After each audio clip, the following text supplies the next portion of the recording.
কি গেস করতে পারছো আমি এখন কোথায় আছি? হ্যাঁ, তোমরা একদম ঠিক গেস করতে পেরেছো। আমি এখন বিখ্যাত জগন্নাথ মন্দিরে আছি, মাহেশের জগন্নাথ মন্দিরে। এখানে একটু তাড়াতাড়ি চলে এসেছি কারণ এখানে পাশেই রথের মেলা বসেছে, তো ওখানেও আমাদের যেতে হবে। আর এখানে প্রচুর ভিড় হয় সন্ধ্যের দিকে, তাই জন্য একটু তাড়াতাড়ি আমি চলে এসেছি।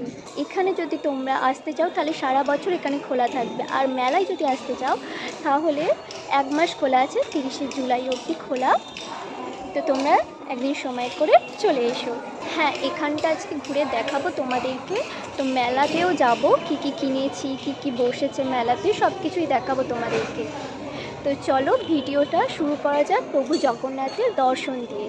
জয় জগন্নাথ। আমার বাড়ি থেকে খুব একটা দূরে নয় মাহেশের এই জগন্নাথ মন্দির, তাই উল্টো রথের পর চলে এসেছি জগন্নাথ দর্শন করতে। জগন্নাথ দেবের সাথে তো দেখা হলোই, আর তার সাথে জ্যান্ত শিবের সাথেও দেখা হবে ভাবতে পারিনি। আচ্ছা, তোমরা কে কোথা থেকে আমার ভিডিও দেখো জানিও কিন্তু। যারা অনেক দূরে থাকো কিন্তু মাহেশের জগন্নাথ রথ মেলা দেখার ইচ্ছা কিন্তু দূরে থাকার কারণে আসতে পারছো না, তাদের জন্য এই ভিডিওটা বানানো। এবার বিখ্যাত মাহেশের রথটা দেখে নাও। এইটা হলো সোজা রথের পথ জগন্নাথের মাসির বাড়িতে, যেটার একটুখানি পার্ট মিনি ব্লগে দেখিয়ে দিয়েছি। মেলাতে কিছুক্ষণ পরে আসছি, তার আগে আমার বাড়ির দুটো জগন্নাথের দুরকম সাজ দেখিয়ে দিই।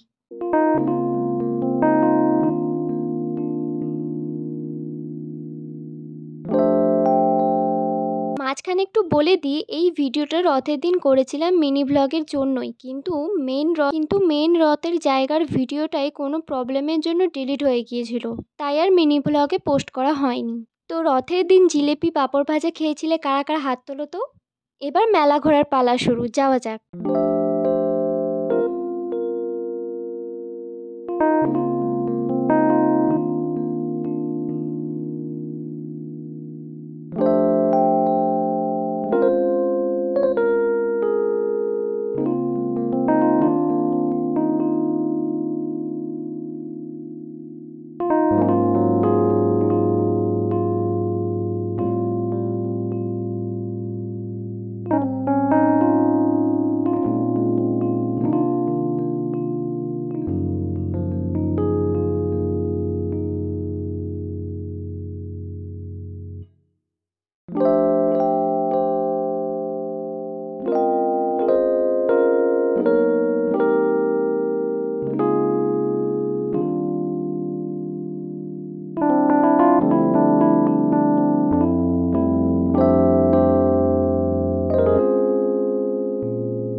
করা শেষ, কার কি পছন্দ হয়েছে বলো বলো।